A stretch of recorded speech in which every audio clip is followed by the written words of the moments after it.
Ya. Apa beza kursi yang saya duduk ni dengan kursi adjustable sebelah sis ni? Nak tahu perbezaan dia? Awak tahu tak apa beza untuk kursi high back kita dengan adjustable? Tak tahu. Jom Wani nak tunjuk apa perbezaan dia. Korang boleh tengok video ni sampai habis.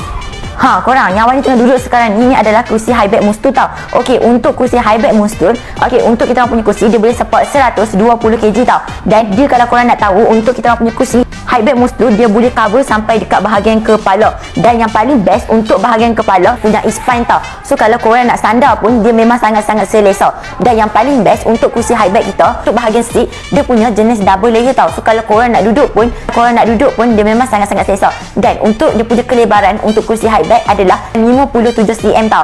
Dan lagi satu, untuk kursi high back kita juga, untuk bahagian tepi dia mempunyai small pocket. So kalau korang nak letak kunci ke, nak letak wallet ke, nak letak phone, tiada masalah. Tapi kalau korang beli untuk adjustable pula, manakala korang beli yang adjustable, untuk dia punya kursi yang pertama, dia punya kelebaran dia lagi besar tau daripada high back yang tadi saya tunjuk tu. Dia punya kelebaran dia sahaja pun dah 61 cm. Dan untuk yang paling special, untuk kursi adjustable, dia boleh adjust, nak buat baring pun boleh, tiada masalah. Dia ada 3 level. So saya Wani tunjuk dekat korang. Ini adalah level yang pertama,